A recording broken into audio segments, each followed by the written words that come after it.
Bahrain testing is only a few days away, and it's going to tell us far more about the 2026 Formula One cars and the teams behind them than Barcelona ever could. Barcelona actually gave us more information than many expected, but it also left us with a long list of unresolved questions. That's exactly why Bahrain matters. This will be the first test that begins to resemble real operating conditions. What we saw in Barcelona was fundamentally a shakedown. Teams logged mileage, systems ran reliably, and the cars completed their initial validation programs.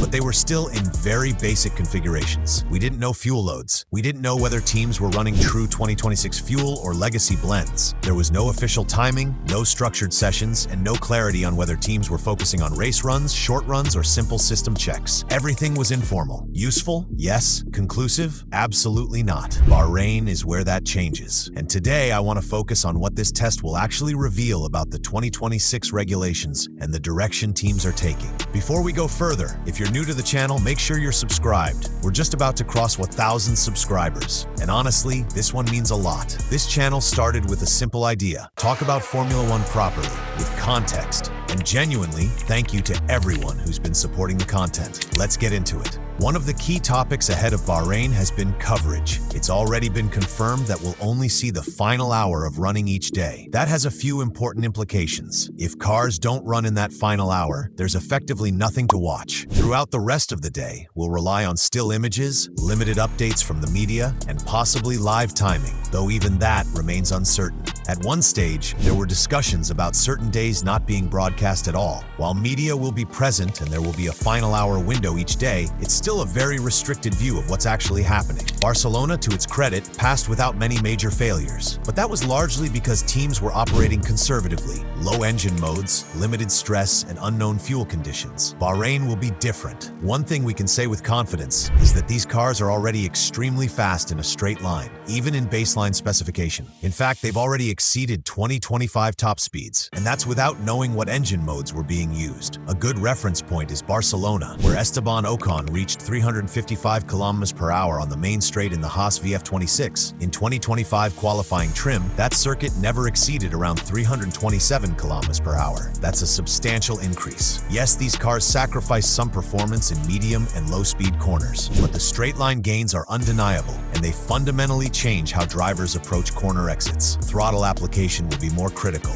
rear stability will be more sensitive, and drivers who can manage power delivery cleanly on corner exit will have a clear advantage. Longer braking zones are a natural consequence of this, and from a racing perspective, that's not necessarily a negative. Bahrain will also be the first test where teams must run the mandatory 2026 renewable fuel, and this is a major unknown. These fuels aren't just about sustainability, they directly affect combustion efficiency, power delivery, and reliability. A small gain or loss in fuel performance can translate into meaningful lap time differences. Barcelona's mileage was impressive, but it was achieved under conservative conditions. Low engine modes, reduced stress, and potentially non-representative fuel usage. In Bahrain, that safety net disappears. Engines will be pushed harder, and reliability will become a genuine concern. Whether teams can sustain long runs at higher power levels will tell us a great deal about how advanced their 2026 programs really are. Another topic that will inevitably dominate discussion is the Mercedes power unit. Recent reporting has been contradictory. Some suggest Mercedes has been exploiting a compression-related characteristic that behaves differently under temperature changes. Others claim the FIA may test this under race-like conditions. There are even suggestions that Mercedes could be forced into compromises due to homologation restrictions. At this stage, there's very little clarity. Personally, I don't expect Bahrain to definitively expose anything here, but it will add data points, and it will influence how seriously these rumors are taken going forward. As usual, the FIA's lack of transparency doesn't help, but that's hardly new.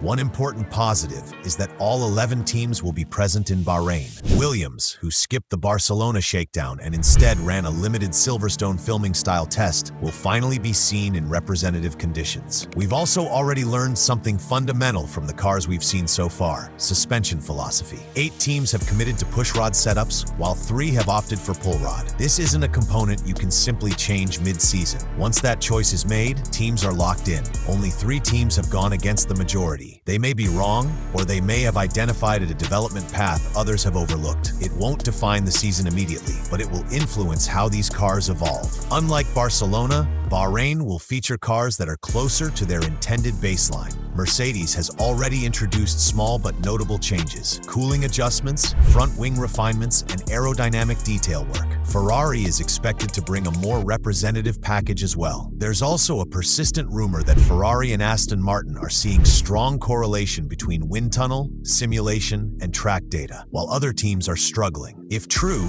Bahrain will begin to expose that. Correlation issues don't hide once meaningful data starts flowing. Barcelona told us almost nothing about the competitive order, and it's worth repeating. Headline lap times from that shakedown are effectively meaningless. Bahrain still won't give us a full picture, but it will narrow the uncertainty. Reliability will be a major focus. With higher engine modes and new fuel, failures are not just possible, they're expected. That's not a problem, it's the purpose of testing. We may also get early insights into overtaking in dirty air. Drivers have already suggested that overtaking isn't straightforward, even with push-to-pass systems, but these power units are still operating well below their limits. Bahrain should bring us closer to understanding how these cars behave in traffic. Barcelona was about proving the cars could run. Bahrain is about seeing whether the concepts hold up under pressure. More speed, more stress, more representative data. This test won't answer every question, but it will narrow the field significantly. I'm looking forward to seeing all cars running properly, and I'll be covering this test closely. Make sure you're subscribed if you want to keep up. Thanks for watching.